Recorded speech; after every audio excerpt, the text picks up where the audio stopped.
What's up, everybody? Hello, Welcome back to another weekly Wednesday live stream. I'm Peter. And I'm Mike. There you go. And we're not actually sitting here next to each other, otherwise I couldn't do. You smacked me out of the out of the stream. I smacked you out of. Get off my screen. So I'm sitting here behind the table, and Mike is sitting behind our table. yeah. He's just sitting a couple of meters away from me. Kobe is asking, why is it taking so long to start? Yeah. Peter, why did it take so long to start? Wow, we had a good conversation. Yeah, and I needed to grab my cup of tea. Exactly. To have a nice and chill stream with you guys. Same here. It's not tea, you know, it's a traditional coffee, but cheers. Anyway. Yeah, today we're going to be talking about everything going on CES 2023. So the Consumer Electronics Show in Las Vegas. Yeah. So if you don't know, it's one of the, I guess it's one of the two. Well, one of the two biggest, together with Computex, at least for MSI. Yes. For our type of products, CES and Computex are the two main fairs to be, basically. Yeah. So these are always two of the, and the funny thing is that one is, you know, in the summer, like in the end of May, beginning of June, usually that's Computex in Taiwan. And then CES, it's kind of like, you know, there's like half a year in between. So what you see is that a lot of companies work for 6 months, or well, a lot longer actually, but try to finish things so they can actually show it at one of these two events during the year. So it's always one of the events that a lot of new stuff gets shown. Also, sometimes a lot of the stuff that we even don't get to see because it's been developed in secret, and this is the very first time that it's being shown. So usually quite exciting for you, but also for us. Today we will also talk about several products that we haven't seen in real life or touched or tried. Or that we basically found out about when it was on the floor on CES. Yus, for example, is talking in YouTube chat about the new OLED monitors. Those, for example, we also still have to try. We're also still waiting for a sample. Of course, when we have one, we will also do a dedicated live stream about this.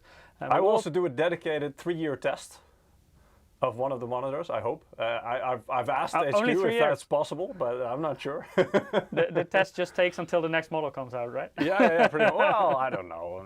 It's good enough for me. By the way, we shouldn't forget about our giveaway. Yep. Today we also have a giveaway, as usual, of Steam wallet codes.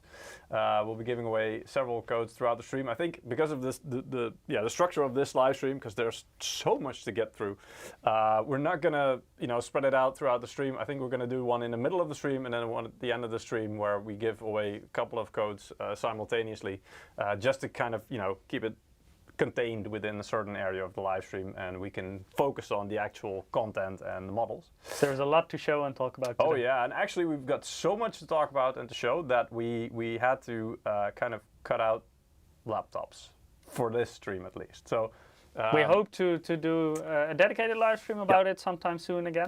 Yeah, maybe we can get some of the local guys that we've done before as well to come in, and then maybe then hopefully, because it's then a little bit later, perhaps we'll have some samples as well. I don't know, but we'll try and arrange that.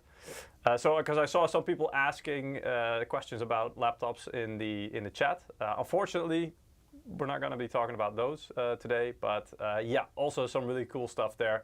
I think there's a lot of coverage actually about laptops on media as well. But and we also have a special guest today. So Martijn from AMD will also be joining later on in the stream, because AMD also made some cool announcements that, of course, are in very close relation to some of our motherboards as well. So definitely check that out. Yep. So I guess with that we can get going, and one of the first, well actually the first thing we want to do is show you a really nice kick-ass movie that our US team, of course CES is based in Las Vegas, it's in the US, and they made a really nice movie, so let's start with that. Just so you get a bit of an impression. Yes. Okay, here it comes.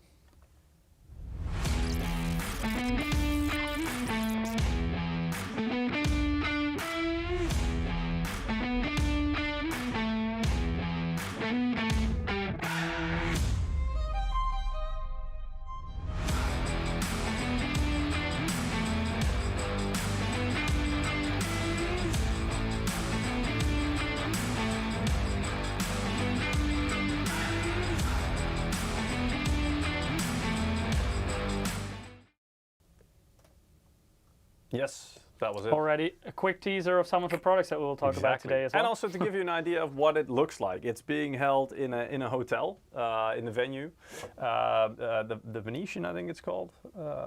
I think CES is spread over several hotels. Oh yeah, but I mean, yeah, so that's true. But our booth is in, I believe, the Venetian. Yeah, I believe in the Venetian as well. Yeah, and so it's a very nice hotel, as you can see. I've never been to Vegas personally, but of course, you haven't. A lot of the hotels there look very nice, from what I've heard. You've never been to Vegas? No, it's about time. It's not my kind of thing. It's anyway. pretty cool. I wouldn't. I mean, honestly, I would like to see it at least once, but it's not the kind of thing I would go to voluntarily on one of my holidays. And don't go for a week or something. Like a couple of days of Vegas is fine. Yeah, exactly. Yeah. But anyway, so really nice, and as you can see, I mean, there's a lot to see there. You have well, somewhat of a confined space there where everything is being shown. So yeah. Let's dive into some of the products there, because we've got limited time and almost unlimited products to show. Starting with gaming gear. So this year we are introducing some new gaming gear, starting off with a keyboard that you might be familiar with, the GK71 Sonic. However, what's different about it is, because this is a product that's already out with very light, what we call red switches, so they are linear switches. They don't have a clicky effect or anything like that. They're really meant for fast gaming, fast as possible, low operating force required, not very long travel time, so really for reactions. And now we're bringing it out with a different type of switch, a blue switch. Blue traditionally means clicky, and that's exactly what this is. So it's both a tactile and audible click. So you can feel, but also really hear it. Yeah, well, that's usually the point of these blue switches, and it's the thing that people will know about a lot of mechanical keyboards as well, is the at least the clicky switches. They have this very distinct They're also great sound. for in the office. People do not get annoyed at all by them. No, not at all. Yeah, I type on clicky switches in the office, so yeah, same here. They're always actually. complaining about me. Most of us do these days. I have to say, yeah. I mean, once everybody does it, it's fine, you know. Then but you're a more silent typist than I am. Well, that's because you're an angry typist. You know, you need a mechanical keyboard, because those plunger switches or something, you would just freaking push through them if you're just short of punching the keys, you know, literally. Anyway, the phrase punching in a certain words and keys is really for you. Anyway. So these are not, the absence of logic is saying modular keyboards. This is not a modular keyboard, as far as I'm aware, meaning you can't really swap out the switches. These come with certain switches, pre-installed, let's say. So the previous model had the red switches, and I've compared them there to the left as well to show the differences of the switches. In blue is the characteristics of the new switch, the blue switch, and on the red next to it, because I wanted to show the differences there, are the characteristics of the red switch that is already out. So as you can see, the operating force is a little bit higher, and that has mostly to do with the the threshold for the clicky bit as well that it has to get through, and the pre-travel is a bit shorter. So and the total travel as well, by the way. So what this does is, although you have a little bit more operating force, so you won't accidentally press keys quite as easily, for example, and it requires just a slightly more force to press down. Because the pre-travel and the total travel are shorter, it still feels very fast and very responsive. So it's really still optimized for gaming, for fast typing, let's say. But now with a audible and tactile click to it, so that's really nice. I've liked it. We've had a sample here for a while, actually, and I preferred this over the original, I have to say. But then again, I'm predisposed towards the clickies, even I think ever since we had the GK50 Elite, which is also an excellent keyboard with still using that one. The boxed switches. But still, also this one with the blue switches is going to be really enjoyable. We're going to be covering this also when it comes out, it should be not too long, in the next couple of months. We will cover this keyboard in one of our live streams, obviously, and we'll tell you more about it. But yeah, the main difference there is the switches. Other than that, it has the same characteristics as the original GK71, which is to say, yeah, the what we call clear caps. So basically, the bottom half of the keycaps is transparent, so that lets through more light. It's really nice. It has the Smart Touch dial at the top right of the keyboard, so that's for easy volume scrolling. It has a really nice memory foam wrist rest with some cooling foam in there as well, so that's always good. It's an aluminum chassis at the top, so and a lot of other stuff going on there. So yeah, it's a really nice keyboard.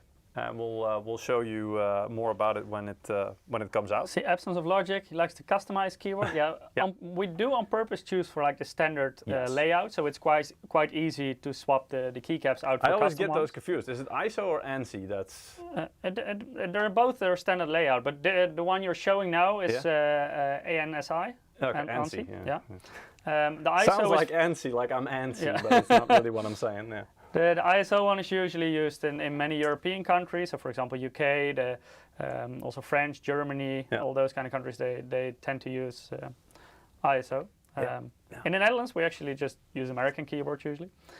But yeah, this way it's easier to swap out for custom keycaps if you want to. Yeah.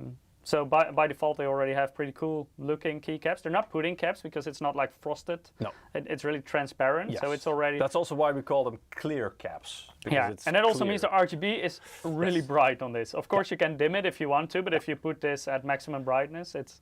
Yeah, but the nice thing is it's not in your face because of, no, the top of the keys is still, it's opaque, so that will stop the light. It's just the edge underneath that. So it really is more of a ambiance kind of thing, lighting the rest, but not. It's quite a lot more intense than regular RGB on with standard keycaps keyboard. Yeah.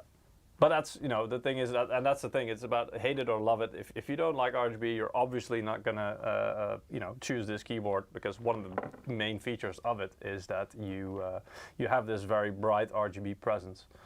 But if you do like it, and of course you could turn it off, but if you do like that, then this will appeal to you a bit more. All right, so moving on to the next, because we have to keep rolling. Mice, gaming mice. So here you see this is an actual picture of on our booth. And here I see something I tried and I really liked. Yeah. So in the middle there, that's the Clutch GM41 lightweight, and there's the wireless variant at the top and the wired variant at the bottom. But if you can see on either side of the GM41, there are two mice. Now, I'll start with the one on the left. The Clutch GM51 lightweight wireless. This is the wireless variant of this mouse. There will also be a wired one. And here's a quick overview of that mouse.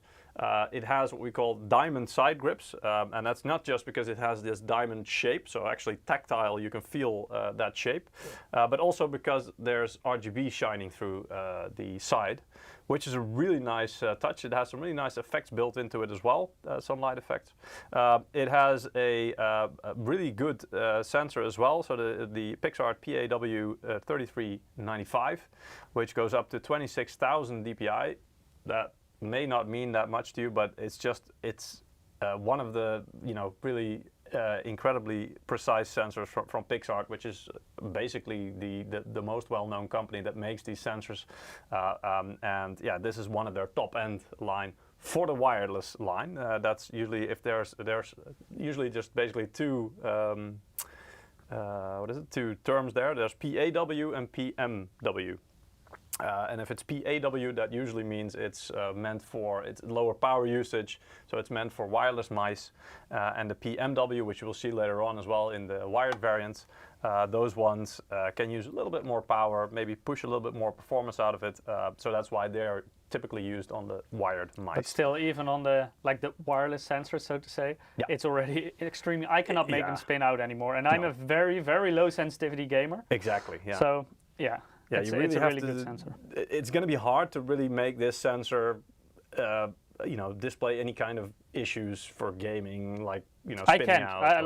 Like my arm, physically, I cannot make it spin out. My arm is too slow. Yeah.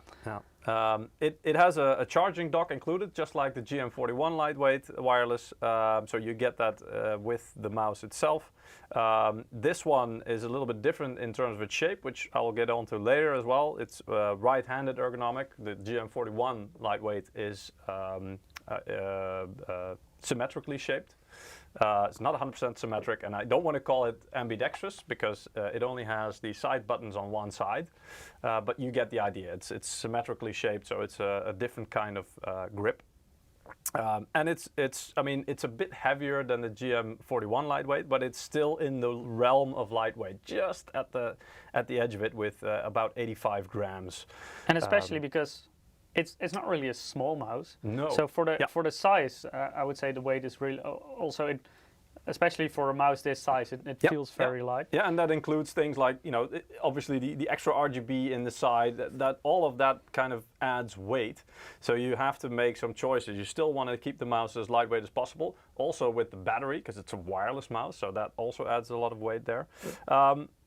It also features what we call tri-mode with MSI Swift Speed. That's the low latency connections there. Of course, you can use it with the cable, Bluetooth, and 2.4 gigahertz wireless. Up to 150 hours of battery life, onboard profiles, all that kind of stuff.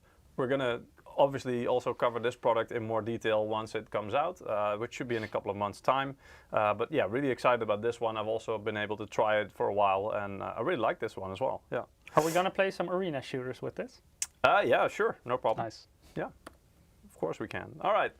Next up, the Clutch GM31 lightweight wireless. Now, you might notice we've got the 51 we just covered. We already had the GM41 lightweight wireless, and now we're on to the GM31 lightweight wireless. So this is, I guess you could call the smaller of the three. And yeah, you can really tell that it is physically smaller in size. We'll do a little bit of a comparison in one of the slides coming up. But also here, the product, you can see it's very lightweight. It's even lighter, I believe, than the GM41, also because it's smaller. And this one really focuses on lightweight, being smaller and easy to carry. But yeah, it depends. If you have big hands, then this one might be a little bit more frustrating for you to hold, unless you really like a claw grip, which you can easily do with this one. It is also right-handed ergonomic shaped, with basically the same features in terms of, it's got a dongle included. It's got the USB dongle that you can put in the mouse when you take it on the go. It has a Pixar PAW, there you go, it's wireless again, 3311 optical sensor, which is also really good. And the main switches are rated for over 60 million clicks each, which are Omron switches, also one of the best known switches that are used, very established brand there. Also the diamond patterned side grip, so that's, in this case it's not lit up by LED, but it is a tactile grip on the side, rubberized a bit, so that feels really nice. And yeah, it's very lightweight, as I mentioned. Next up are the wired versions of both mice that we covered. So this is the GM51 lightweight, not wireless, so it is wired.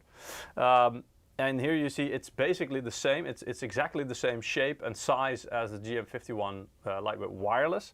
The thing that's mostly different about it is, one, the cable is not detachable, and two, it has a different optical sensor. So here is the, actually it is a PAW, but 3395.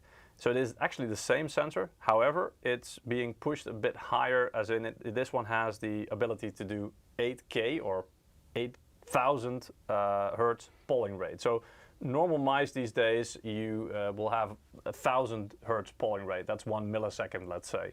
And this is standard for all gaming mice, at least. It gives you a latency of 1 millisecond. Exactly. And this is 8 times as fast. Yes. Yeah. So this is really,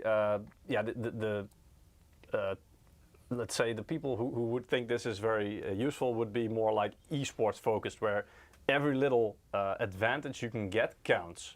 So yeah, it should give you a bit of an advantage by minimizing the possible latency even further. Do you know if this will be switchable to 1,000 hertz? Yeah, of course, it always is. Yeah. Because I heard some older games, especially some game engines, they struggle with extremely high polling rates. That could very well be. Yeah. But yeah, this one also is right-handed ergonomic shaped with the very nice side grips that are lit by LED. And yeah, we'll show this mouse once we have it in the studio, once we're close to launch. So yeah, also a very nice product. And then we have the Clutch GM31 lightweight. So it's the wired version. This one also is identical in shape and size to the GM31 lightweight wireless. It's even lighter because no battery, so this one is only 58 grams. So that's really light. And I've tried it a little bit. And I mean, yeah, it really feels like it's so effortless to glide it around. I was already really happy and impressed with the GM51. Apparently, I just confirmed a motherboard by blinking, by the way. Sorry? I think the only way not to confirm a motherboard was by not blinking the rest of the stream. Jesus. Yeah. But who knows, guys? Maybe. Difficult. Anyway. Michel's asking what battery is in it. Well, the ones we're talking about now are actually the wired version, so no batteries. And for the wireless versions, again, you'll have to wait until the actual dedicated live streams where we cover these products, and we'll be able to go in a little bit more detail. We don't want to go into too much detail right now. However, Gadgetbotron, we will show you the dimensions in the very next slide, so you can see the difference there. Anyway, so this also is a really nice mouse, small but ergonomic, right-handed shaped. PMW 3360 optical sensor in there, also a really accurate sensor. Also the 60+ million rated Omron switches for the main switches. Again, it's just a really, really nice mouse coming out. We'll cover this also in more detail once it comes out. I think, if I remember correctly, the GM31 will be the first one to come out in the coming months, and then the GM51 should follow just slightly after that. As promised, size comparison, because I think this is one of the main things. This is one of the components, or one of the things that you buy that you literally have your hands on almost all of the time. So it's really important, you know, how big are they, what shape are they, because it's really personal what you prefer. So as you can see, going from left to right, the GM31 is quite a bit smaller than the GM41 and the 51. GM41 still remains our longest mouse, if you can see that. It's quite tall, let's say, but it's also one of the. It's also currently the only in this lineup, in the lightweight lineup, our only symmetrically shaped mouse. So both the new GM51 and GM31 will be right-handed. So yeah, it's really up to you what you prefer. GM51 is a bit bigger, GM31 is smaller. So if you prefer smaller mice, it's also lighter, so that's one of the advantages. In terms of height, you know, some people like the mouse that, you know, to fill their hand a bit better. I do. Sorry, yeah, you do indeed, and that's why, you know, for you the GM51 is actually a really good choice, because as you can see on the left, I already know after that live stream your sample will disappear to my desk. Probably, yeah. But as you can see, the GM51 actually is quite a bit taller than the GM41 and the GM31. So it makes it very easy also to lift the mouse for me. Because I played very low sensitivity, I lift my mouse quite a lot on my mouse pad. Probably also the shape that helps with that as well. But also because it's easy to pick up, because you got quite like the non-slip part is quite big, so it's easy to grab basically everywhere on the mouse and you still have decent grip.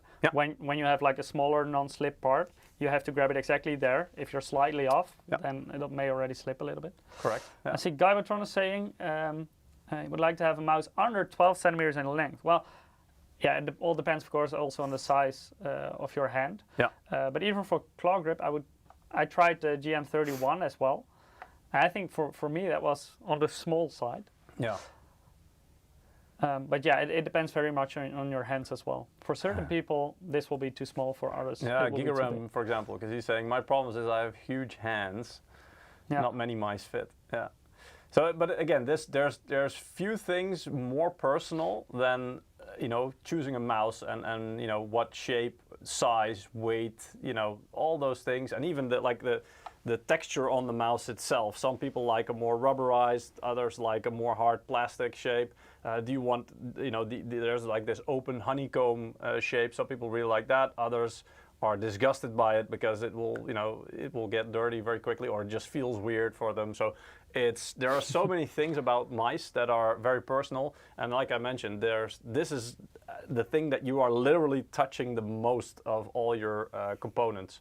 Maybe the keyboard comes close, but Mr. Masterdox is saying the only proof I want of these mice is Mike fragging and doing rocket jumps with him flawlessly. Well, so Peter, sounds like we're doing Quake in that live stream. He can do that with a freaking touchpad, so that's not a fair challenge. You know? I did it with the Liberator with my foot. Yeah. I used that to play Quake against Eric. That was also really funny. He still lost. Yeah, well, exactly. Anyway, so interesting there. So new mice coming out, later on this year. Then moving on, we've also got a new headset coming. It's the GH50 Wireless, immersed GH50 Wireless. This is a really nice wireless headset, and I think, it's going to be our first wireless headset actually. I had to really think, did we have one before? But actually we didn't. So this is going to be our first wireless headset. And it's, well, as the name suggests, it's going to be kind of in the mid-range. I've had the pleasure of testing it for a while as well. Feels really nice, it's comfortable, it's not too heavy. The shape is really nice on the head. The audio quality is pretty damn good, as is the range of the... They're already saying in chat, Eric is no competition. No, again, now we'll demonstrate again really against Peter next time. Well, honestly, I don't think I'm as good as I used to be when I played more. But fair enough, I'll see if I can live up to that at some point. It's a very nice headset. It's going to be up to about 22 hours of playtime with the battery. Mic is removable, yes. It's not Android compatible, I think. No, it's not Bluetooth. No, this one doesn't. Yeah, no, we're not. This one doesn't feature Bluetooth, unfortunately. But it's really great for the 2.4 gigahertz. It is compatible with consoles as well, though. It should be, as long as they have, of course, a USB port, indeed, that can support it. 50 millimeters neodymium drivers, very clear voice capture as well. Dual connectivity, indeed. So it supports, and I think it's kind of unofficial, but we've checked, and most of the consoles indeed are supported. They work. That is to say. And it can also actually be used if, for whatever reason, your battery runs out and you're in the middle of a gaming session and you still want to continue. You can actually just connect it with a 2.5 millimeter jack, audio jack, and you can just use it that way for the time being. So that actually works. I do believe that the charging happens through a USB Type-C port, so that's also quite nice, and should be nice and quick. Also, a really nice, it's foldable. I forgot to mention that as well. So if you have to take it with you on the go, you can just fold it into each other and easily put it in your bag. It's a really nice starting wireless. It's our first wireless headset, but it's really nice. I think it does do a good job. And this one should also be coming in the next couple of months. I don't have an exact date yet, but it should be coming soon.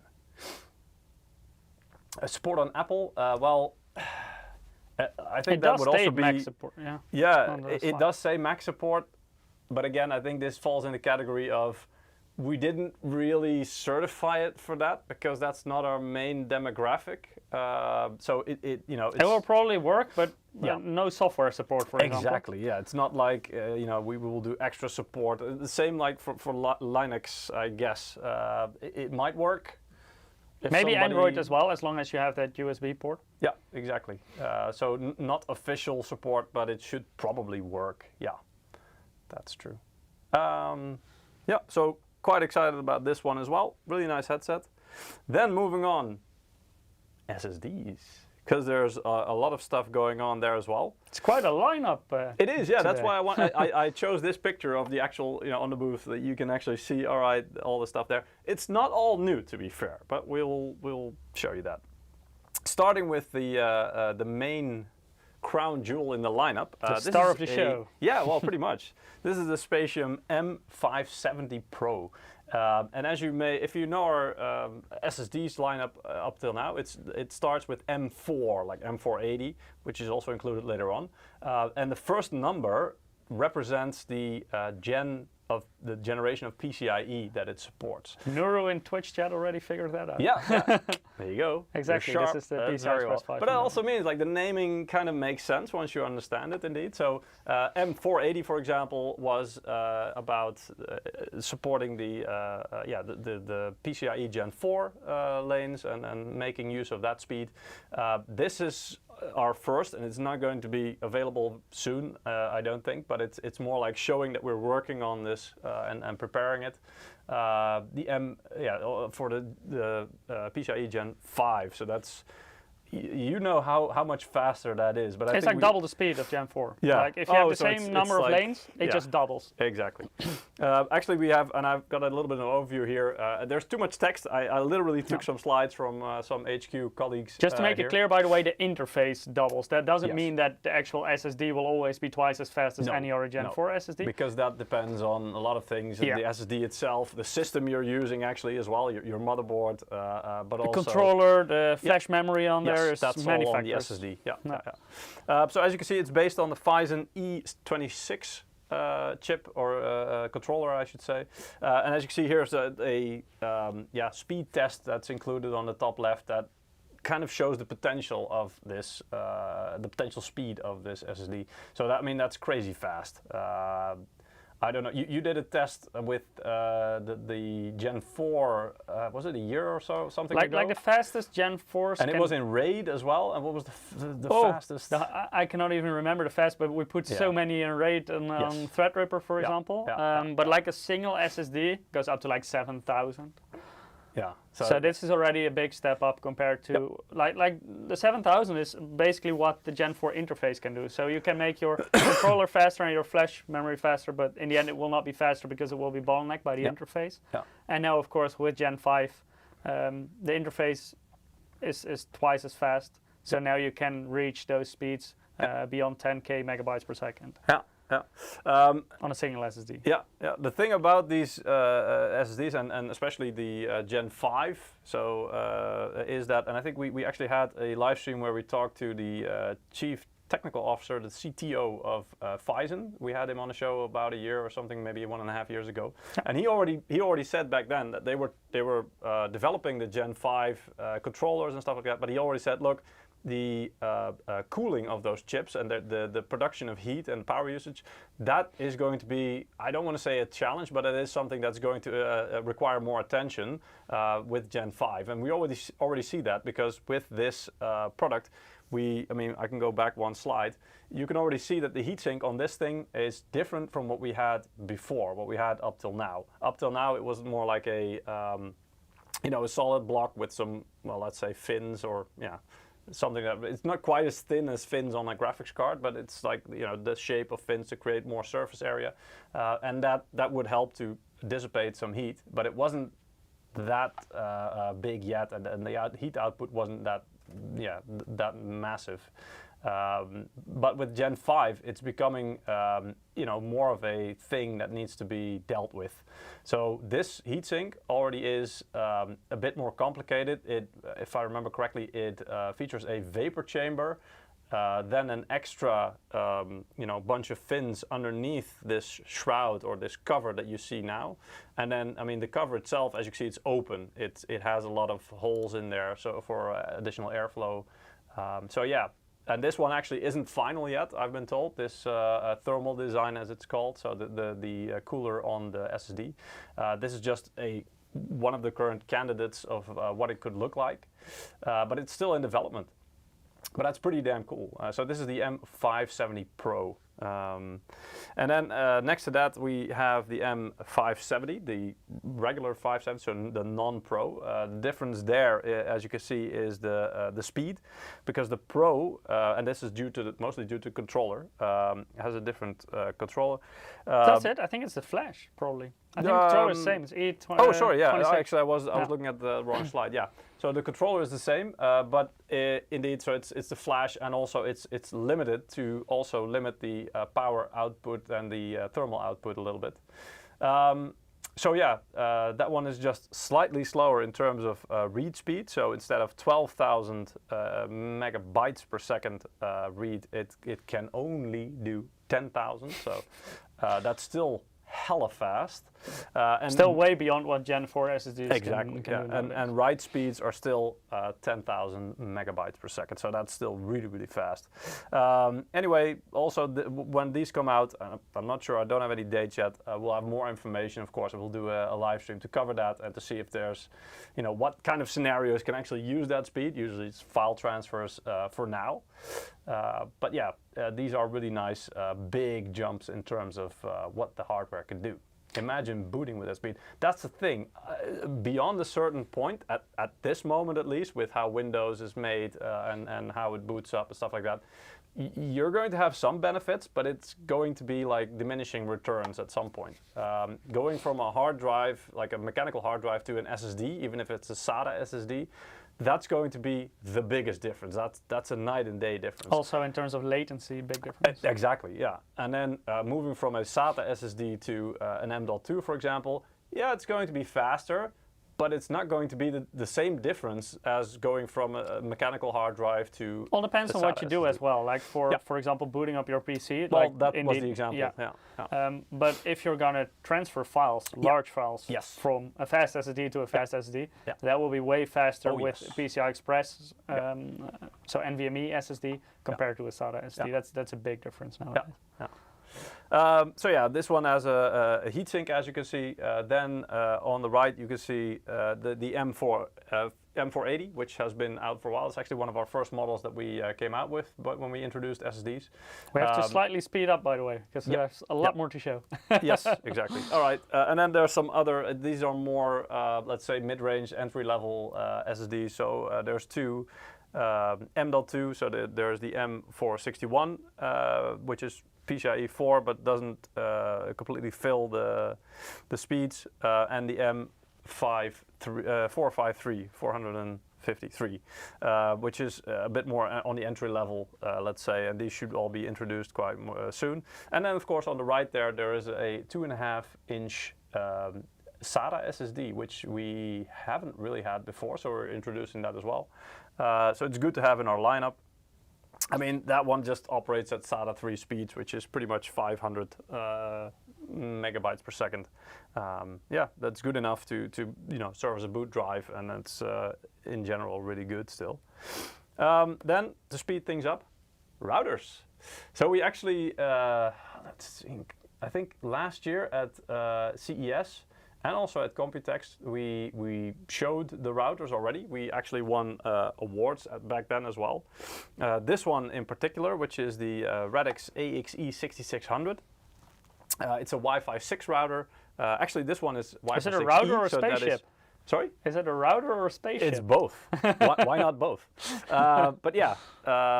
So this is our gaming routers, tri-band Wi-Fi 6E. I mentioned there's also a Wi-Fi 6 router of that. But just quickly want to highlight for this router, so the key points here are, actually I can show it like this. Yeah, it of course it's fast, it's tri-band, so the range should be really good. It has antennas that you can point where it needs to go, and also it has RGB. And the RGB is actually tied to QoS, or quality of service profiles. So there are preset profiles that will prioritize certain packages, network packages, like you can. Some people are mentioning in the chat, looks like a Lamborghini. Yeah, well, that's actually the thing that I was like a Gallardo, or what was it? Yeah. Anyway, that's the thing about these things. You can like it or not, but there's something to it. I kind of like it. But yeah, the RGB and the antennas, it can be turned off, but it will change depending on the QoS profile you set. So there's a gaming profile, a general or work from home, a streaming profile, but there's also an AI, and an AI, the AI profile will try to analyze your traffic and then see what it is that you're doing most at any given point of the day, and then try to prioritize whatever it is that you're doing and learn from it.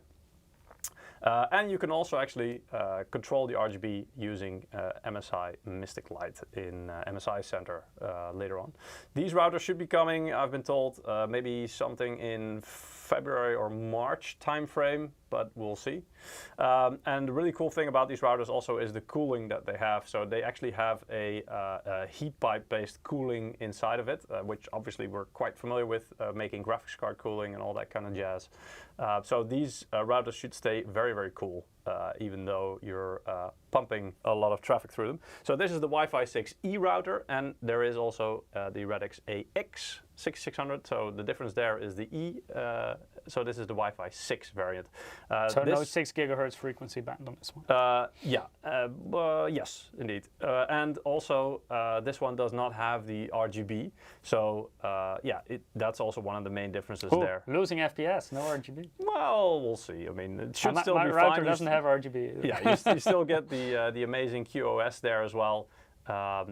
More about these products obviously when they launch as well, because this is going to be the first time we're going to sell routers. It's a very interesting market and some very good products to start with. So really excited about that. So the question, is this MSI's first ever router? Yes. I'm not sure. I mean, I'm pretty sure we had routers in the past. Yeah, but that's a very long time Exactly. ago. We had so many products, and those products in the past, it was what we call OEM. So basically, you take something off the shelf, put your brand on it, and then sell it as your product. But then we're talking like 15 to 20 years ago, I think. Yeah, pretty much, yeah. But these are our first, let's say, custom routers indeed, that we have, actually designed and basically commissioned a company to help build them from the ground up for us. So these are our first own routers indeed, that you will not find anywhere else with a different brand on them. Speaking of that, this spaceship turned up as well. And this is one of the other products we actually didn't know anything about, quite secretive. This is a Wi-Fi 7 router, because yes, Wi-Fi 7 is actually coming already. People are barely getting used to Wi-Fi 6 and Wi-Fi 6E, but Wi-Fi 7 is coming. I won't explain all the things about Wi-Fi 7. Just know it's again faster, improved, better handling of traffic and multiple devices. Can this one fly as well? Sorry? Can this one fly and robot vacuum my house? Depends on if you throw it, but yeah. No, I mean, it looks really cool, and I want to show you a short clip. It looks like it's ready for takeoff. Yes. As you can see, the antenna are actually moving. And the idea behind this, and this is, I've been told this is still a prototype, so nothing final yet, and the movement should be way smoother on the final version. It's still a little bit, twitchy and stuff like that. But the idea behind it is, if you know what beamforming is, this is like physical beamforming. What it will do is it will try to analyze where the devices are located that are using and need the traffic basically, and then it will try to position the antenna in a way that optimizes the range, the range and the reception, let's say, from Cisco both says ends. on Twitch chat, seeking target. Well, actually, basically, that's what it does. That's exactly what it is. Yeah, it's basically a targeting system that targets, but not to destroy, but to give you the best possible reception. So that's a really nice thing. Whether that actually works and how it works, that's something that we hope to cover at some point when we get more information about it. Again, we also just learned about this. I think it's a really cool idea, and it's the first time I've seen it. But yeah, and I'd love to know more about it. So let's see if we can at some point get our hands on one of these things and see what happens with it. Yeah, you could see pets attack it. Yeah, I mean that's one of the things. Actually, there was a video. My cat would totally smack this thing. Exactly, some guy. So that's if you have pets that can reach it, then that might be a concern. But again, it's an early version, and then still something that has to be developed. Looks like a crab moving in a bucket. That's probably because of the choppiness of the movement. Anyway, then also we have this is a wireless dongle. So if you have, for example, a laptop or something, maybe a bit outdated, but you wanted to use Wi-Fi 6 because of the speed or whatever, the better reception, it's not easy to replace the Wi-Fi chip in a laptop, in a system. So what you could do is just plug in this USB dongle, and then voila, you've got Wi-Fi 6 access. So this is called the AX1800. It comes with a dock as well, which it's located in there, and that dock, so you can actually, either you can plug it like a USB stick directly into the device, or you can plug it into the dock, and that dock will then have a USB cable that you can plug into the device, so you can actually put the dock and the antenna just a bit further away for, I don't know, better reception or just to get it out of the way. So yeah, really nice as well. So all these products should be coming later on this year. Sorry, not all these products. The Wi-Fi 7 router, probably not, because even Wi-Fi 7 devices, I haven't seen any. They still need to come out, I think. Yep. I think so too. Does the dongle also move? Yeah, if you move it, it does. But no, not autonomously, no, not as far as I'm aware. Yeah, moving on then, as we have to keep moving. Graphics cards, obviously. The big new thing, of course, being the RTX 3070 Ti graphics card. So, of course, we have a lineup based on this new GPU from NVIDIA. And as you can see here, the three main lines, of course, are Supreme in the middle, to the left, Gaming Trio, and then on the right side, Ventus 3X. On the floor, I think probably all cards are represented in some way, but I've chosen to highlight the Supreme, of course, for you. Yeah, again, it's a really good card. We're going to be featuring it in next week's live stream to show you all about it. Quick teaser. Sorry? Quick teaser. Yeah, quick teaser indeed. So if you want to know more about this card and how it performs, thermals and all that kind of jazz, yeah, make sure you tune in next week. Maybe we'll even do a teardown. Who knows? Anyway, yeah, it's a really good card. I don't know what else to say. It's a Supreme card. You should expect pretty much the best, and that's what you'll get. You cannot say too much yet. That's for next week. Exactly. Yeah. Some eye candy then, of course. This card also features the 16-pin power connector, as you can see there, and a massive heatsink and 3 fans. Have you tried turning it off and on again? Yeah, we will. And the backplate, of course, it just looks really nice. Then something nice that a lot of people have been asking about, because we were a little bit late when it comes to introducing the RX, so the AMD Radeon RX based graphics card, 7000 series, 7900 XT and XTX. So here they are. We've displayed them on CES now, and yeah, they are both gaming trio cards. So both the 7900 XT and XTX should be available soon in the custom version. And I mean, they use the Gaming X Trio cooler. So yeah, that should provide plenty of cooling. And as you can see, it's pretty thick. So yeah. Should be a good card. Hopefully, none of the concerns, the overheating concerns that we've seen with the reference cards. Yeah, you've spotted it right. Schnibs86 says, "Ooh, regular 8-pin cables." Yes, these cards use the triple 8-pin connector, so not the new. Well, yeah, I think was it officially ATX3 or PCIe 5 or whatever you want to call it? Yeah, it's the like new part of the 16-pin ATX3 standard. Yeah. Exactly. Yeah. So there's all kinds of names associated with it, but yeah, these ones use the I want to say traditional, but yeah. I think the official name is 12VH PWR connector. Yeah. Anyway, but yeah, this one has your typical 8-pin connectors, 3 of them. I think that's still the case for all AMD cards at this point, right? For now, yes, correct. Yeah, for now. Yeah. But yeah, they should be available soon. Then moving on to some really nice looking new cards as well. So this is the White and bright. Yes. RTX 4080 in this case, 16 gig Gaming Trio White. So this is the first time that we're coming out with a white version of our graphics cards, and it will be available in, as I mentioned, the 4080 16 gig and 4070 Ti. Both are based on the Gaming X Trio model. So not Supreme and not Ventus. We've chosen this one because it's the most suitable for this, for the white version. And then obviously the backplate is also nice. It's not all white, I have to say. I mean, if you look carefully, it's got silver. It's like a combination of silver and white, but it's still quite light. And as you can see here in a total white build, because that's what you're going for then, right? If you're buying a white graphics card, either that or you want it to really stand out in your dark build. That could also be the case. But yeah, it looks really nice, and yeah, it fits really well also with the motherboard. Mike, which one was that? This is the Edge. So I believe this is the Z790 version of the Edge. Yeah. So this is the only, also I believe the only, not really white, but towards the also lighter side of very bright silver. Yeah. Yeah, exactly. So it's silver, and so that's also why the graphics card is mostly it's a combination of white and silver, so it kind of combines all of our white products and still connects really well with that motherboard color scheme. Then yeah, with this build, I will hand over to Mike because he will cover most of the next part. Yeah, there's actually some more white things to show here. Yep.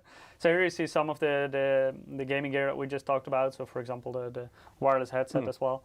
Correct. White monitor. So this is just an all white build. Yeah.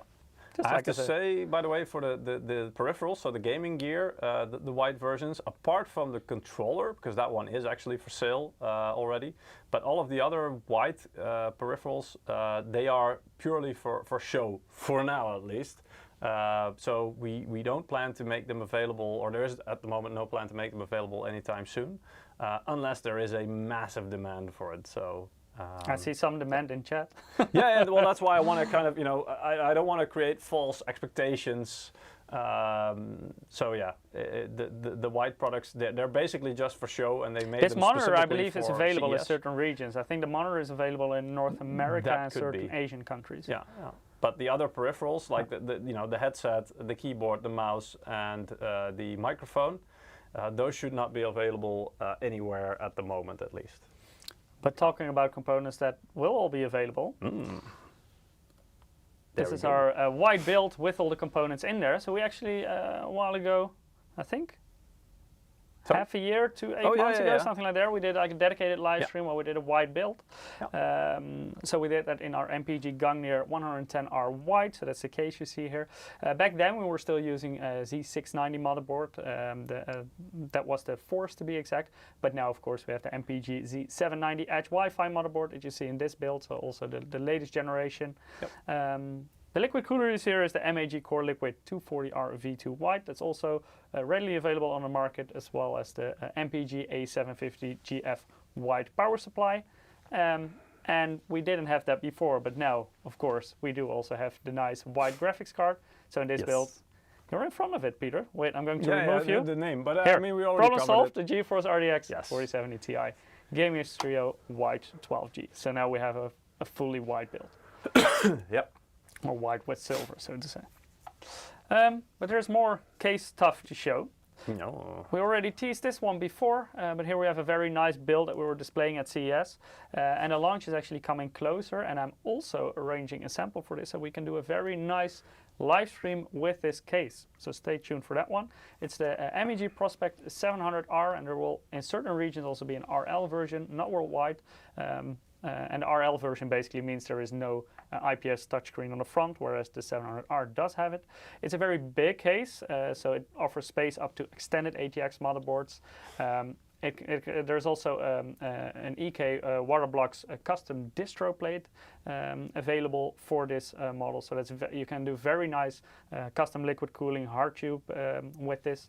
It supports radiators up to 420 millimeter. So that's really big. You can also fit multiple radiators in there, so up to, I think, 4 radiators. You can fit one in the front, one in the top, one in the rear, and one in the side as well. So a lot of space. Need 4 radiators? Yeah, I'm not sure if you can use the front one and the side one simultaneously. I think that's the one you can choose. So I would say like 3 simultaneously would be the max, but you have like 4 positions where you can position. I was going to say, maybe you need one at some point dedicated for your Gen 5 SSD or something.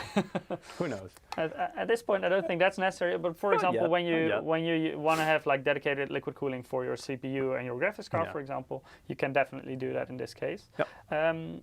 The screen on the front is a very nice touch screen. You can also control several things through it. You can, for example, control RGB lighting, stuff like that. But you can also use it for diagnostic information, so clock speeds or other frequencies, temperatures of your system, all those kind of things.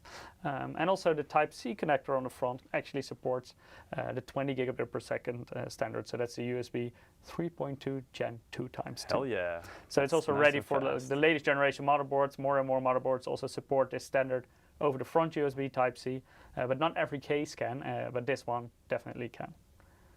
Nice. If you've missed it, last week we actually did a dedicated live stream where we unleashed our latest generation B760 motherboards. So this is of course LGA 1700. It's compatible with both the 12th but also the 13th generation Intel Core processors. We have a very nice and wide lineup, a lot of different models. So maybe on the next one we can take a quick view at the different models. Yes, so in the MPG segment we have our Mini ITX motherboard, DDR4 and DDR5. Then we have several mortar models, Micro ATX, as well as Tomahawk models in the MAG series, also both in DDR4 and DDR5. And in the Pro series, we have some ATX models, some Micro ATX models, and also multiple options. DDR4 should already be available quite well worldwide. DDR5, for example, for the Pro models will be slightly later, but I believe later this month or next month you should be able to expect those as well. So big lineup of B760 boards, and if you're interested in all the different models, definitely check out last week's live stream. There we also did live demonstrations, and in our demonstration setup, we were actually using the MAG B760M Mortar Max Wi-Fi, and because it wasn't on our test bench, it was pretty hard to show it in full detail. But luckily, we took it out of the test bench, and now it's right next to Peter. So let's maybe take a look at it. Yep. I'm not sure. Oh, here we go. Yeah. So of course, the Mortar series, it's a Micro ATX motherboard, extended heatsink cooling. This is the DDR5 version. There will also be a DDR4 model. It has two M.2s, both of them are Gen 4, both are equipped with M.2 Shield Frozr. The VRM design on this is a 12+1+1 with 75 amp Dr. Moss, so this can also easily run high-end processors. You could pop an i9 in this, for example, and run it perfectly fine. Also DDR5 support on this specific model, up to 7000 megahertz, a really fast DDR5 support. It supports PCI Express Gen 5 on the primary PCI Express slot as well, so that's the one that you see with steel armor, so the silverish slot. Yeah. On I/O, also a lot of ports. This is the Wi-Fi version, so of course you see the antenna points. Yeah, right there. Yeah. It has 2.5 gigabit LAN. It has USB Type-C, the 20 gigabit per second as well. Bunch of USB audio with an optical output. Yep, optical. Right and there. Both DisplayPort and HDMI display outputs. Of course, those only work if you use a processor with integrated graphics. Yep. If you're using a discrete graphics card, I would of course not recommend this. Recommend to use the ones from your graphics card. Yep. Okay. Really nice. In the next one we have a quick overview, but I think I already mentioned most of the specs. Oh, not to forget the OC engine. It's a little bit different from the previous generation because unfortunately with the OC engine you cannot overclock the 13th generation Intel Core processor. So the chip is still there. You can still do a bit of base clock overclocking if you're using a 12th generation and get some more performance out of your CPU. But unfortunately it does not work for the 13th generation. Yeah. All right. Yes. Nice.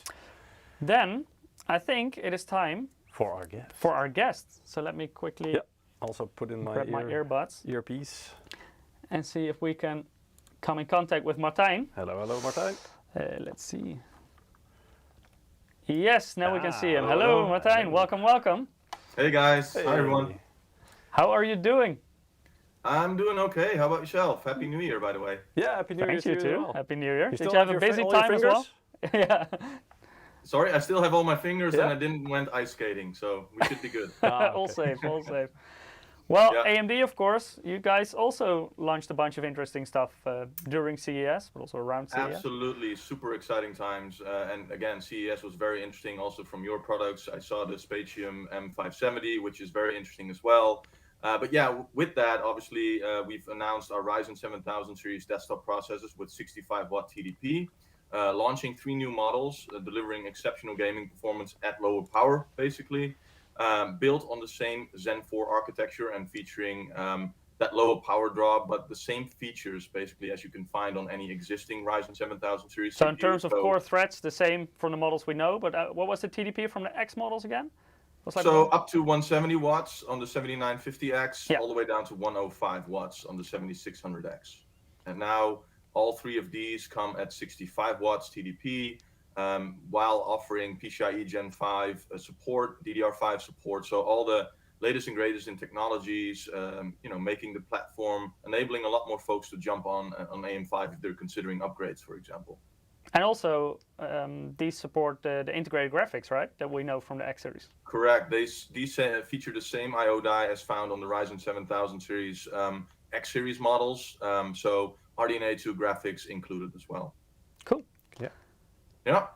As I mentioned, about performance, a great performance increase over the previous generation.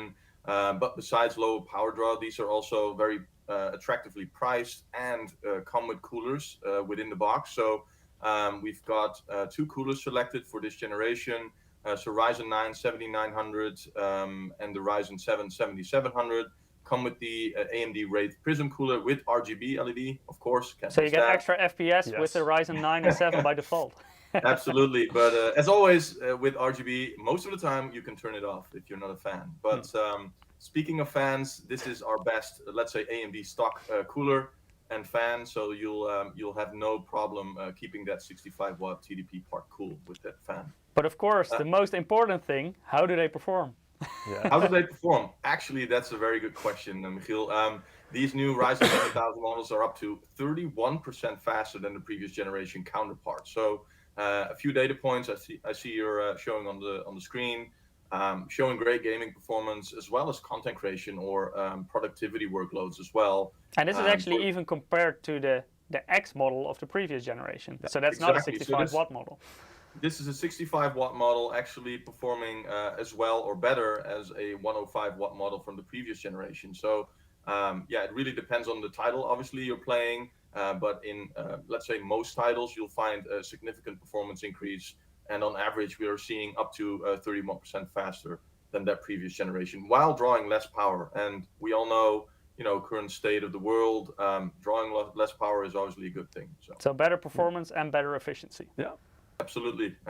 And also on the Ryzen 7, on the next one, we can also see quite a big step up. So this compared to the 5800X, which is also a higher TDP model, because of course you also have the 5700X, which is also a 65 watt part, but the 5800X is also a 105 watt TDP part, right? Absolutely, and that's where you can see really that Zen 4 architecture and that power efficiency paying off, allowing us to offer great new levels of performance basically in a new generation while as I mentioned, drawing less power. So very happy with these products, as well as the pricing and the included cooler at the same time, again enabling a lot of enthusiasts out there and users to make the jump to the AM5 platform, and potentially having a platform obviously that's future proof and also upgrades in the future that are very, very nice. And then probably the most efficient part, the Ryzen 5 one, the 7600. 7600, across the board, whether you're looking at a 12-core, 8-core, or 6-core part, you're going to enjoy a lot better gaming performance, while also a lot better application performance when making the jump to AM5 and these specific models, or the X series models, obviously. We're very excited, as I mentioned, to be able to extend our portfolio with these parts. Cool. Yeah. I think last but not least, something to mention with the Ryzen parts, all of them are obviously unlocked as well. So basically what we've done with these 65 watt models is out of the box enabled lower TDPs and better power efficiency. But should you be more interested in more performance and feel adventurous, you can obviously do overclocking through PB2. With a few clicks, you're enabling a lot more performance, as you can see on the slide. But again, you can also do manual overclocking, as all the Ryzen parts are fully unlocked, to find that maximum performance from these CPUs. I think it's good that you mentioned this, because I know that some people are sometimes confused what the difference is between the X models in your range and the non-X models, and some people think that you can only overclock the X models, but that's actually not the case. So both, if you have like a B series chipset or an X series chipset, on both you can also overclock the CPU, and also if you have a non-X CPU, you can still overclock? Yeah, so same story on the chipsets as you mentioned, fully unlocked from B series and up, and the same with all the CPUs are fully unlocked for not only memory overclocking, so DDR5 overclocking, but also CPU core overclocking. So these are, of course, very nice chips, but this is not the only thing you guys announced, right? At CES. Yeah, there's obviously something more. I already see people in the chat going crazy about a certain range of CPUs. A certain range of CPUs. Yeah, obviously we're super excited not only for the 65-watt models to come to AM5, but also within the Ryzen 7000 series desktop processors to be able to talk to you about 3D V-Cache also coming to Ryzen 7000 series. So that unique treatment with 3 new models, actually up to 16 cores this time for the first time. Yeah, so last generation we've first seen this, and you had one model back then, the 5800 X3D. Yeah. Correct. And on AM4 still, of course, the previous socket as well. But now this generation, you will have way more different models that will support this. Yeah, so before I jump into the exact modeling, you can see that from the 5800 Peter XD already put it on the screen. Oh, you put it on the screen. Oh, sorry. Yeah, I have a slight delay, so I didn't realize. That's funny. But yeah, again, we focused previous generation. That was the world's first desktop processor with 3D V-Cache enabled, obviously. And that when we learned a lot since then, obviously, and we've tried to implement it into as what we call 2+1s, right? So we have Ryzen 9s now available up to 16 cores with 3D V-Cache, which is a great addition, and a lot of end users asked for it. So now we're super excited to be enabling that as well. Having more 3D V-Cache models out there, I think it's a win-win for gamers, but also for people that not use their system completely and only for gaming, but also do productivity on the side using a single system.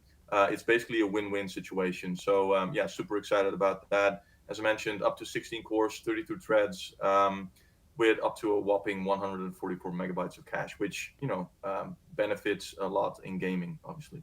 Yeah. And we can actually show how much it benefits, because you made a nice comparison compared to the 5800 X3D. So you're basically comparing Ryzen 7 versus Ryzen 7, and then the 3D V-Cache generation, the previous generation, and in the upcoming generation, I should say. Yeah.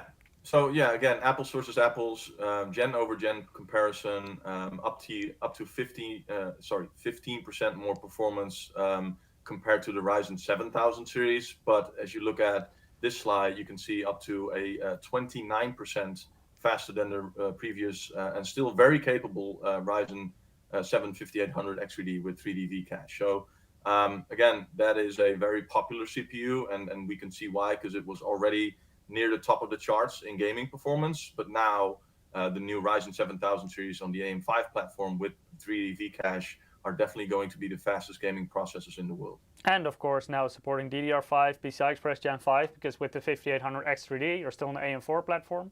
Yeah, absolutely. All those glorious features and technologies are supported. And again, AM5 for the future-proof platform that it is, in case you're on a budget but you really want to make an upgrade and you're considering AM5 now with the 65-watt models, you can opt for those first. And then later down the line, when you feel it's ready, you can upgrade to a Ryzen 7000 with 3D V-Cache, for example, and unlock additional levels of performance for gamers. So yeah, I mean, in all, as what we always say, gaming performance will vary depending on the title, but users can definitely expect a huge increase in gaming performance for most of the let's say, popular titles out there. And as always, like the 65-watt models, be sure to check out your favorite reviewers, tech YouTubers out there, and basing your opinion on what they say and write. So we're going to be very happy and very excited to see when these products are launching and when the reviews first hit. Cool. So the non-X series CPUs, they will launch directly, right? Correct. Those are available since yesterday, actually. So we've announced them at CES. We've had the embargo lifted on the reviews on January 9th, if I'm not mistaken. And then on yesterday, they went on shelf. So you can already find some reviews online if you... Yeah, absolutely. And hence my point on, read your reviews and basing your, purchase decision on what they find as well. And you can pop them in any AM5 motherboard. Yeah, absolutely. And to find out really what matches your expectation, or let's say your workloads best, right? So it all comes down to that. So basically, as I mentioned, we're excited to be able to offer more solutions to the most demanding gamer through our Ryzen 7000 with 3D V-Cache, or to those looking for great price performance options, enabling those latest technologies on that future-proof platform, and upgrade options later through our Ryzen 7000 65-watt offerings. And for people who will use their PC not only for gaming, but also for productivity workloads, the current Ryzen 7000X models offer a great balance there as well. So Martijn, I saw on your slide that the X3D models are expected in February. Can I already invite you over for a cool live stream about this? Oh, you can always invite me. I'm always happy to join you guys on the stream, and I really appreciate it as well. So yeah, thanks for having me. But before we close, I mean, we still have AM4 obviously out there, and for those folks that are looking to upgrade on that platform, we've actually just announced a really cool game bundle as well, where you can get a free copy of Companies of Heroes 3 with select Ryzen 5000 series processors. Yeah, be sure to check out if it's applicable to your region and which retailers and so on. But I think that's also really cool to consider if you're still on the AM4 platform, for example. Yep, definitely. Great. A lot to look forward to, exactly. And I'm already looking forward to our live stream together and Yes. to see what the X3D CPUs can actually do in real life. Yeah, let's make sure we do that in person, so I can ruin your test bench and maybe do some overclocking at the Sounds same time. great. So, You can always come and ruin our test benches, you know that. all right. Hey guys, thanks for having me. Martijn, Alright. thank you so much. Thank you for Have a your good day. Good luck with the show, guys. I'll see you Thank later. you. All Bye-bye. right, bye-bye. All right. I think this might be a nice time to do a giveaway. What do you I think? think this is the perfect time to do a giveaway. Yes. All right. So guys, if you haven't already, you can go to msi.com/2/insider or click the link that's being shared by our bot in it's YouTube and Twitch. Because we're streaming on multiple platforms, so if you're watching through any of the other platforms, and you want to participate in the giveaway, please make sure you watch it on YouTube or Twitch. And there in the chat, every 5 minutes, our bot will share the Gleam link to the giveaway, and we'll draw a couple of winners randomly for the Steam wallet code. So, And of course, because we have so much content, we draw several winners at the same time. So I actually have our first 2 winners of today lined up for you, Peter. All right. So shall I take a crack at it? Yes. Okay. So one's a bit harder, but I'll Abhi. Congratulations. Congratulations. ABHI. Yeah, ABHI indeed. You win a Steam or wallet code. We'll send it out to you in the coming days. And the second one, that one's easy. Fruity Tooty. Fruity Tooty. Congratulations to you that's as well. Fun to pronounce as well. Fruity Tooty. Yeah, that's a cool nickname. All right. So congratulations, Fruity Tooty. You also win a Steam or wallet code. We'll send that out to you in the coming days. So have fun with that. And those are our first 2 winners. And make sure to participate if you haven't done so. Exactly. Otherwise, you don't have to do a thing. You will be automatically included in the next drawings as well. And then towards the end of the stream, we'll do our final couple of giveaways. And in the meantime, we will keep on rolling with the content of products. Yeah, because there's more to show. Hell yeah. Okay. Yeah. So this is the MAG 325 CQRX. So as I you just can found see, my new password. It rolls off the tongue, and there's a second one as well, the MAG 275 CQRX as well. So as you can see there, the thing about it is the 5 and the CQRX. Oh, do you remember? We needed Ralph for this content. I don't remember what these products were about. Obviously, they are. I think these Quad are HD, the Rapid VA ones, right? Oh yeah. That could very well be. So it's a curved VA monitor that can do, I believe, all the way up to 250 hertz. Because that's of course how it looked on the trade show, on the thing there. But here we have a slide with some more information. So these are the 2 models, as we mentioned. Indeed, they are WQHD. So 27-inch and 32-inch? Yes. 32 and then 27-inch. They are curved, so 1000 are curved. They support display HDR 400 and are compatible with FreeSync Premium. And they feature Rapid VA, and it's actually the fastest VA ever. And it's 250 hertz and 1 millisecond gray-to-gray response. So that's really fast, and it should provide a really smooth really smooth experience. Yeah, so you may already be familiar with Rapid IPS, of course. Yes. We had that in a couple of models already. Yep. But now we're also introducing Rapid VA, which is basically the faster, more gaming-centered version of VA technology. I remember when VA was the faster option of the two, but that's like a long time ago. I think like in the past, VA and IPS were both like the slower options compared to TN, but both of them have made huge steps over the years. Yeah. But at some point, like VA was before IPS. I think even VA was made the step to fast. At least from what I can remember, the options for VA were there, and then IPS was still considered to be slow. Very accurate, better color, but. Still, so both technologies came a long way already. As I mentioned, 250 hertz, so really smooth. It's and really. I'm quickly gonna remove you because natively the panel is 230 hertz. But you can overclock it to 250 hertz, basically. Even yes, so you get an extra 10 hertz. So really nice monitors as well. And I saw some people asking about OLED monitors. Did somebody say OLED? I saw several people talking about OLED. So of course OLED would be in our MEG segment, so the high end. And in this case, it's a massive 34-inch model, the 342C QD OLED. So it's not just OLED, but it's QD, meaning quantum dot. Here's a slide about this monitor. As I mentioned, it's QD OLED, so that means it combines both OLED and quantum dot. And in the middle top there, you can see there's a difference between those two technologies. I'm not going to explain all the details because we'll do a live stream probably about this product when we were able to get one. But it comes down to, I mean, OLED's weakness, if you will, is that it didn't, it wasn't that bright in all situations. If you compare it to LCD, then indeed LCD usually goes brighter. Yeah. And so, but the black values were unbeatable. Other technologies couldn't really get close. So now with QD OLED, what they do is basically they are able to emit more light, so it's brighter. And they are also able to use that fantastic OLED black levels and also then boost the vividness of the colors, let's say. So it's basically just the best of the best, making it better, and then it's a whole new level. More information about that when we have the product, because it's a lot to cover, to be fair. But let's just say it's better than OLED. It's OLED on steroids. I also understood that because many people, of course, when they see OLED, they get worried about burn-in. But apparently, this type of technique, the QD OLED, is also less sensitive to burn-in. I've also heard that. But again, that kind of stuff needs to get tested and verified. So I'm not 100% sure. We can tell you in 2 years' time.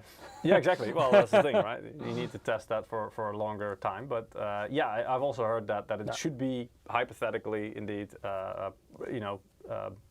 I don't want to say prevent burn-in, but it's making it way more less likely to happen. There's an anti-reflective layer, of course, on the screen, so that's great if you have bright lights like we have in the studio, for example. So basically meaning it's matte, it's not glossy. Exactly, it's a matte finish. There are, as you can see there on the left as well, there are several layers there. Let's see if I can see what it says. It's all very technical, so there's. Yeah, these are the different layers. Again, I think we'll cover that in more detail when we get the actual monitor here. It's 165 hertz, so that's still plenty fast. A 0.1 millisecond gray-to-gray response time. That's really fast. That's amazing. And that has to do with the technology. Yeah, exactly. Because OLED, it's just it's instant. It can turn on and off, and that's it's great for that. Also, the DCI-P3 color gamut and coverage should be excellent of these monitors, and I would expect nothing less from QD. Also, the Adobe RGB is really high. Well, that's the thing. So these are not just great for gaming, but probably also, I would expect, for content creating where you need very high color accuracy. It says here display HDR 400, but I think it says true black 400. I'm not sure if there's a difference between that, between the normal 400 and true black 400. But the brightness, as you can see here, and this HDR peak is up to 1,000 nits, and that's quite a big jump from traditional OLEDs without the QD. So that's going to be the main benefit, is this thing can get bright, way brighter than other OLEDs as well. And of course, it has the less blue light pro in this instance ability as well, meaning that if you are working at night, for example, and you kind of want to cut down on the blue light, which will strain your eyes more, then you can. It's very easy to put that on and make sure that you have, well, literally less blue light, so it's easier on the eyes. And so you can more comfortably sleep afterwards. Yes, yeah. It's not great for color accuracy, probably, but if you're doing color accurate work, don't use that, of course. No. But you like for general usage. Yeah. Exactly. Then we also have a new feature called MSI Spectrum Bar. And it's not, I mean, I know the attention is drawn towards the screen, but please look below that, because as you can see on the desk surface below, you can actually see a light emitted from underneath the monitor. And basically what this is an RGB lighting effect, so basically an RGB bar mounted at the bottom of the monitor that shines downward onto your desk. So it's, I guess you could kind of call it like an Ambilight-esque thing. But because it will display the color that's shown on the screen ambiently on your table on the surface beneath the monitor. So that's really cool. I think this is done really nicely, and this video also shows it really nicely. It's called the Glow Sync feature demo. Yeah, so maybe you're familiar with our ambient link feature that you could, for example, use with Nanoleaf and Philips Hue to make everything in basically the colors what you see on the screen. This basically functions in the same way. So if you see blue on your monitor, you will see blue on your desk. If you see green on your monitor, green on your desk, etc. And also specifically in the area where in the monitor it changes. Exactly, because there are multiple LEDs, so they can change, you know, depending on which color is more prevalent at any given part at the bottom of the monitor, I would assume. So yeah, really cool. Also coming up at some point. Then we have what is known as hashtag Project 491C. It has a hashtag, so it must be cool. Exactly, yeah, and a project, so you know, it's very mysterious. No, but 491C, and basically what it is the world's first super ultra wide curved QD OLED monitor. So it's got a lot to unpack there. It's ultra wide, it's curved, and it's QD OLED. So that's one hell of a combination. So as you can see, a couple of specs there on the top right. It's 32.9 inch. Is that correct? No, it's 32 by 9. Sorry. Yeah, it's I was going to say, it's 49 inches. Yeah, 49 inches. So basically, what it is, it's like two 1440p monitors. If you have like two regular 16 by 9 monitors next to each other, so that's the resolution you're getting. But so then without the split in the middle. So indeed, without any bezels in the middle. One continuous screen. So basically dual monitor in one monitor. Yeah. So to say. Pretty cool. And I mean, this really, for me at least, it makes sense that this is curved as well, because then once you have that kind of vision, you want it to envelop you, right? So this is great for well, I mean, I would like one for work as well. It's going to be, I work with 2 monitors anyway. I would like 3 for work, please. 3 of these. So we make a whole sphere of them to kind of surround us. No, but I mean, these are ridiculous, as in, you know, really great, and especially with the QD OLED as well. That means that the color should be excellent, and the brightness as well. And 240 hertz, also really high, especially for these large ultra-wide kind of monitors. 240 hertz is typically they're a bit lower. Usually, the refresh rate of ultra-wides is usually not as high as we can go nowadays with 16 by 9 monitors. Of course, all depends on panel availability as well. Yes. But 49 inches, 240 hertz, and basically like 2 1440p monitors next to each other. Yeah. And then the curvature is 1800R, meaning, it's, I believe that means the higher the number means the less. The lower the number, the stronger the curvature. Yeah, so indeed, so the higher the number, the less extreme the curve. So this should be quite a, you know, not too sharp a curve, let's say. Yeah. Meaning you can, you know, sit further away from it because there's like an ideal spot where everything converges. Yeah, this is relatively modest curve. For example, the 1000R, of course, the one with very strong curvature. It's also a bit of preference if you want a stronger or weaker curvature. True. Yeah. Or no curvature at all. But if you're going this wide, then I think curve monitor is the way to go, in my opinion. Yeah. And as Mike said, it's basically having the resolution is basically also having 2 4040p monitors next to each other. So it's 5120 by 4040. So yeah. really nice, good resolution as well. I would love to game on this thing. I think it would immerse me even more in the best games.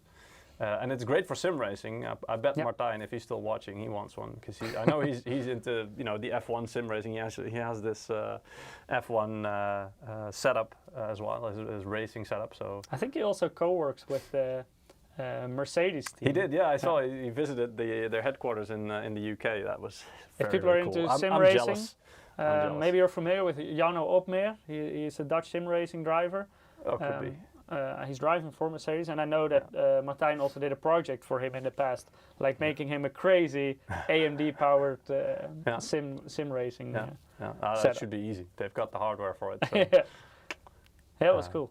Yeah, exactly. Yeah. So, but I mean, for sim purposes, whether flight sim, racing, or other sim, it's this type of monitor is really, really cool and really good for that. All right.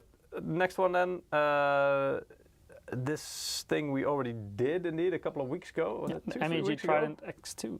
I think so, yeah, indeed. So we had a live stream that covers the MEG Trident X2 indeed. So that's basically our new top-end machine.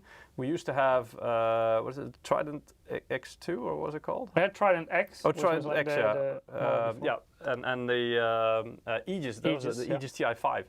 That was also the other really high-end solution or PC, pre-built PC that we had. This is basically our new top dog. And it's a crazy PC. It has the highest specs, and on top of that, it has a really nice touchscreen on the front. So if you want to know more about that, you can look for this live stream that happened a couple of weeks ago. This one also won a CES Innovation Award this year, so 2023, as you can see. Just a crazy and really nice PC, which will basically do anything you throw at it. Also, I saw Linus tested it indeed, and he basically said, I wish I didn't need this, but I kind of do. So anyway, he also pretty much likes it. Also, we also had this one earlier.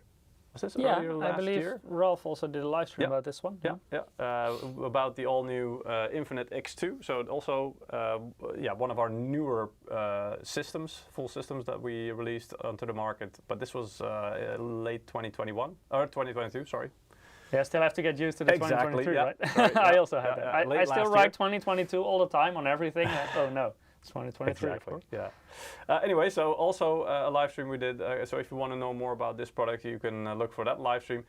This is more of a, let's say, mid-range platform, also in terms of specs. Although you have different models with different specs in there. So. But still, also a really capable gaming platform and really nice pre-built PC. Then on to some stuff we usually don't spend that much time on because we want to mostly cover gaming products. But these are pro or productivity products more geared towards the professional market. As you can see, this is the QB5. And the QB5 is a very small form factor PC, which is great for all kinds of applications, but mostly things like office work. And this is the QB5 12M. I do believe it has the, 12th gen? Yeah, it's 12th generation, so it's an Elder Lake CPU in there. It is one of the U SKUs, meaning it's ultra low voltage. Maybe you're wondering why is it not the 13th gen? Well, simply because 13th gen launched recently and they're still launching all the different SKUs, and the U version, so the ultra low voltage version, is not available at this point. Nope. But the 12th is. Of course, this also, in terms of architecture, 12th and 13th is very close to each other. Equipped with DDR4 in this specific model, so DDR4 3200 megahertz. Those are SO DIMMs. It also has an M.2 slot in there, as well as space for a 2.5-inch either hard disk drive or SSD. That we will also have in the Spatium series, so if you want to upgrade, that's a very nice option. What is also new compared to the previous generation is the addition of Thunderbolt 4. Very nice addition, I think. We also see this on higher end motherboards nowadays. Extremely fast, but also very versatile. So it goes up to 40 gigabit per second, but you can also, for example, drive monitors off of it. Professional equipment often works with Thunderbolt. So really really fast and versatile type of connection. Exactly. And also available on this mini PC now. And of course dual LAN, so you can connect it, for example, to a private network as well as the internet simultaneously. Something that very often happens in indeed. It's more like a business-focused product. So there you more often see that you use dual LAN, for example. Exactly. Yeah, and I think also Wi-Fi 6 or even 6E. Wi-Fi 6E. Yeah. So it's also really nice. The latest Wi-Fi standards. Both. I mean, this is also, you might think, well, they might not need all the speed. But at least, especially in professional environments, security is also a big concern and something they need to take care of. So Wi-Fi 6E also comes with, of course, enhanced security compared to the previous Wi-Fi generation. So all big benefits in the professional environment. I think not especially this model, but we've had live streams about the QB5 model in general. Is that the one that Eric destroyed? I was going to say we had one actually, indeed, where Eric, ripped one open. Let's say, did a teardown, and unfortunately the QB didn't survive. So he really tore it down. yeah, exactly. Yeah, never to rise again in this case. No, but I mean, so if you're interested in how this thing looks on the inside, or how, for example, you can upgrade one of these things, as Mike mentioned, you could put an M.2 in there, and in some cases even a 2.5-inch hard drive, depending on the model. So yeah, you can watch the live stream about our QB5, which that's actually a long time. Maybe that one was 1.5 years ago or something, or 2 years. Yeah, it's been a while. Yeah, so that one is also quite interesting. So you can always go and find that one if you want to know more about this model. By the way, almost forgot, it's also face mountable, so you can put it in the back of a monitor, for example. Yeah. Make sure that your monitor can still. Like you need another stand for your monitor. You need like a bracket or something. Otherwise, if the VESA mount is also, the holes are also being used by the.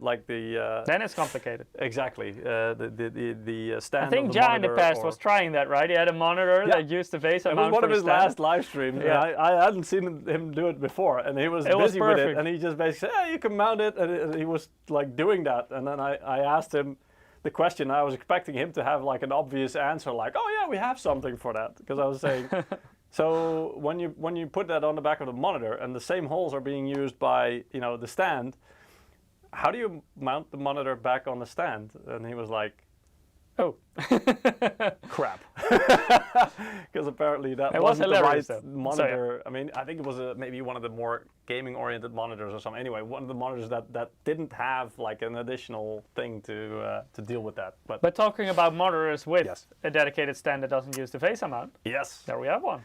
Exactly. So that's the modern MD271UL. Yeah, this one is 27-inch, as the name would suggest, and what else?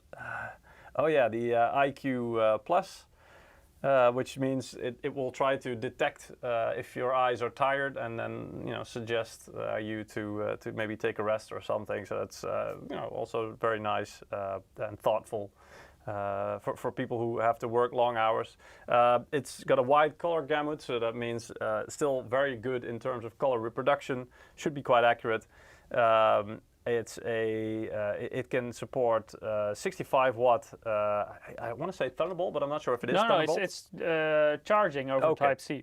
Yeah, so you can basically charge the device off of your monitor. So if you have, for example, if your notebook supports USB charging, up to 65 watts, you can actually charge it off your monitor. Yeah, so it's pretty damn useful. Yeah, it's indeed USB power delivery.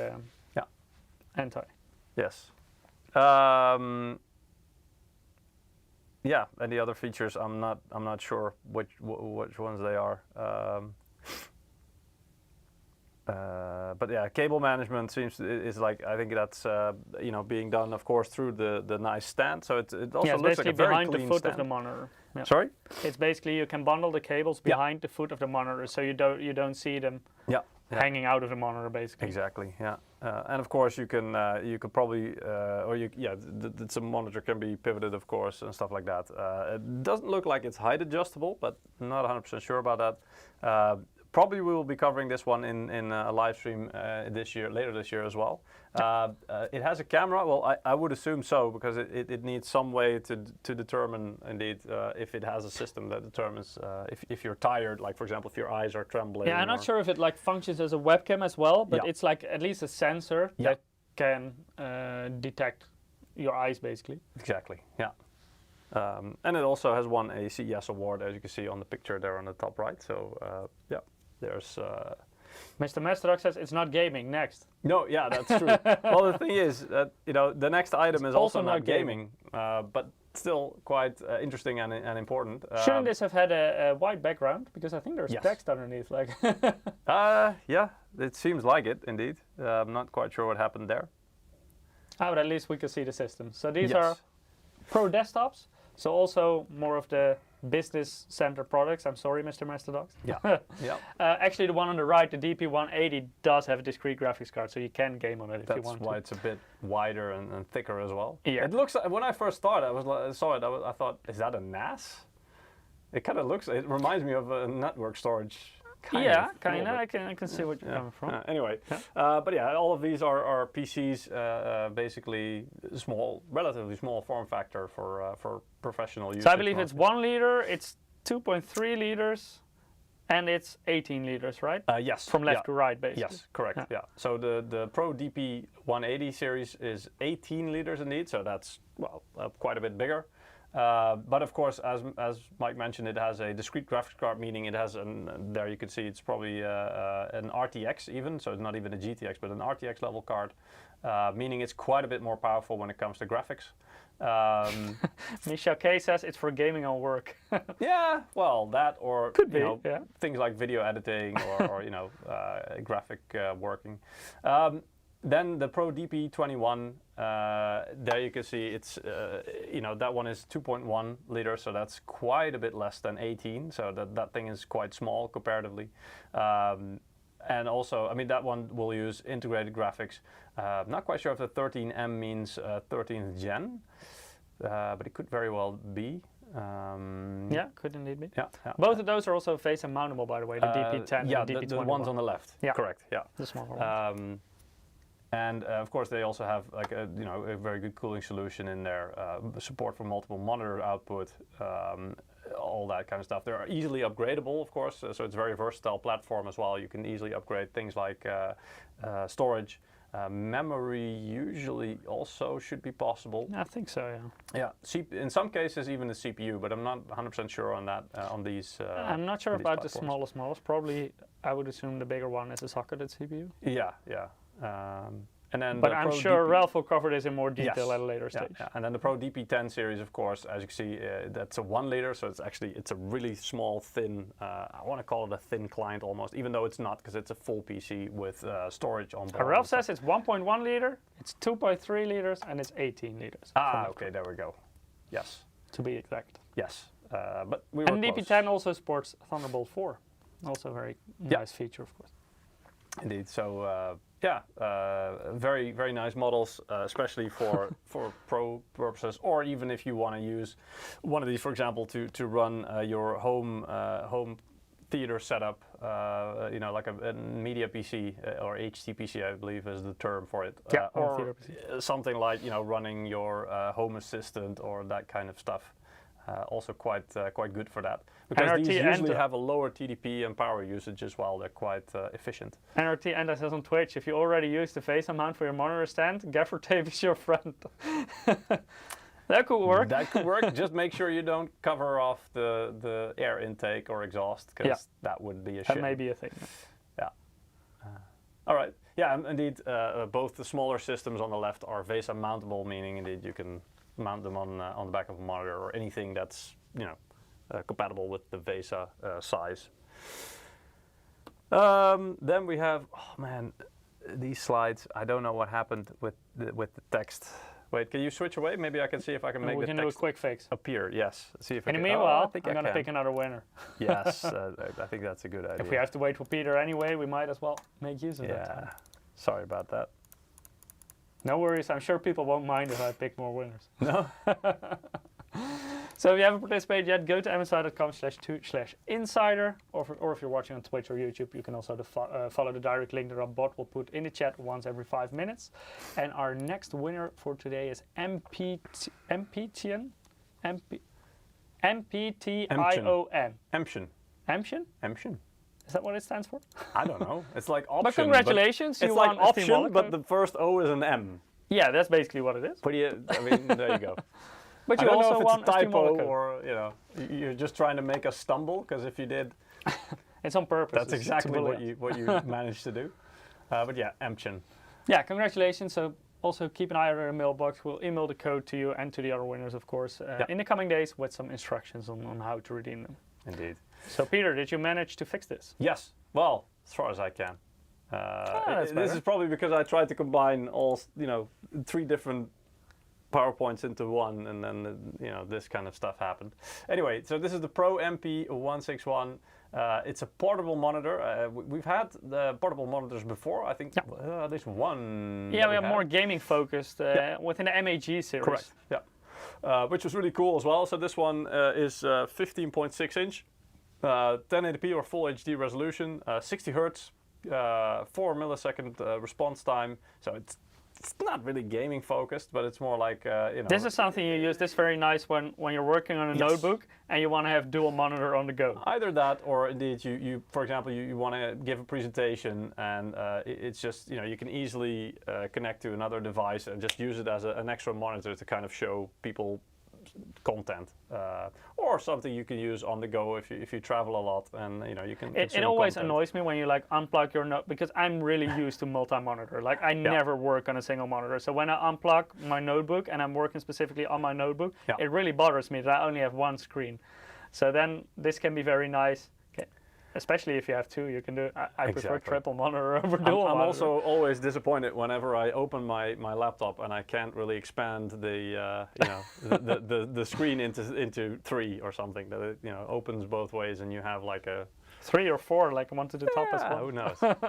Anyway, need to work on that. Also, Ralph just mentioned indeed. This one also has speakers built in, so you can actually.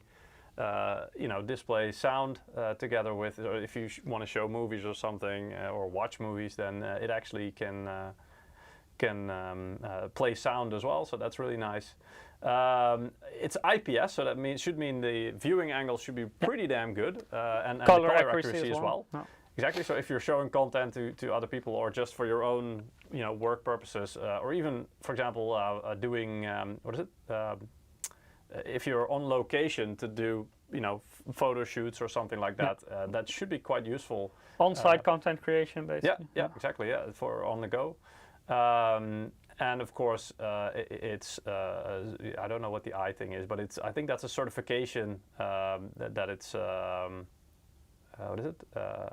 It also supports that it doesn't destroy your eyes. Yeah, exactly. It supports modes that actually are easier on the eyes. And it's a 170 degrees viewing angle, I'm told. Yeah, so also that in terms of displays that you could take with you on the go, this one is pretty good, and it's very easy. We've been testing a little bit with that with the other monitor that we used to have. This one we don't have a sample of, by the way, but if we do, we'll of course show it.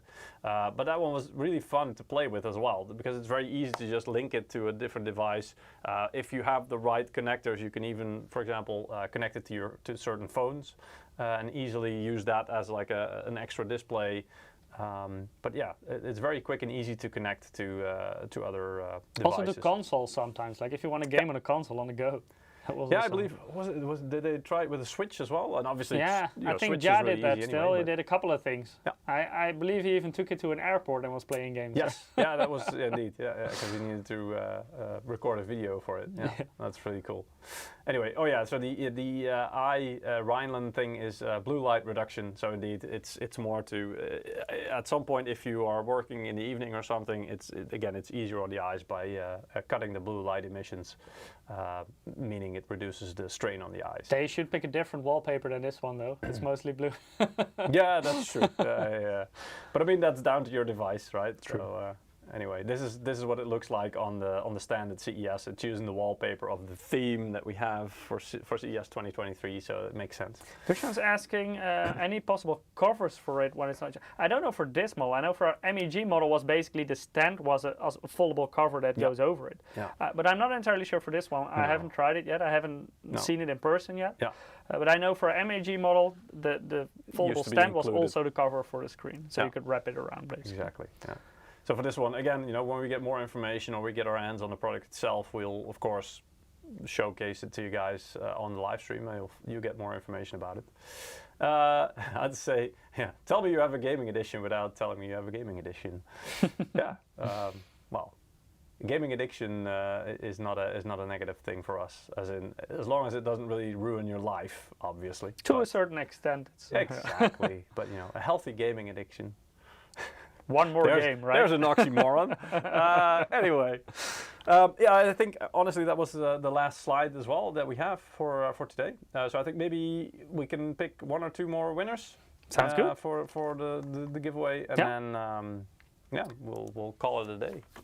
So yeah, next week, while Mike does the drawing of the prizes, I'll repeat the topic for next week. Next week live stream, we will be covering the RTX 3070 Ti, in this case the Supreme Edition, and yeah, discuss if it's more of a 4040p focused card or 4K, and yeah, in which scenarios and what it can do. Of course, we'll do a close-up of all the different features that the card has, and yeah, why it's basically the best choice. If you're going for that GPU anyway, then the Supreme card is your best choice in general. It's a live benching time. Yeah, exactly. Yeah, always a nice and very entertaining. We'll see if we can pick a few challenging games that showcase it for in the best way. So right. Peter, our last 2 winners for today. Yeah, last 2 winners indeed. The honor is all yours. Radek or Radich, I'm not sure if the R-A-D-E-C. Yes. Let's just spell everything, it's way easier. Yeah, exactly. Well, the other one, you know, you can say T0, but I prefer to say Toto. So our last winner is called Toto. Michael, I sent you an email. Sorry? Michael, I sent you an email. Yes. Have you looked at it yet, Michael? Congratulations, Radek and Toto. You also won a Steam wallet code. So to all winners, congrats again, and keep an eye on your mailbox. Mikey, no. Yeah. No, Mikey, no. All right. Anyway, guys, yeah, I hope you liked the live stream. Again, a lot of content, a lot of exciting new products coming up this year. A lot to look forward to because most of these products, again, we're going to cover in live streams, dedicated live streams later on during the year as they come out. And we got Martijn's promise that he will join us for the X3D launch. Yeah, exactly. Yeah, for some additional benchmarking. Yeah, let's see how it performs. Exactly. And yeah, I hope to see you guys next week for the 4070 same place, Ti same live time. stream. Same place, same time. Different people? No, you're still you're here again. Them, obviously, I'll probably be there. Indeed. I don't know yet. Maybe. Yeah, who knows? All right. Anyway, thank you for watching, and see you next week. Goodbye. Bye bye.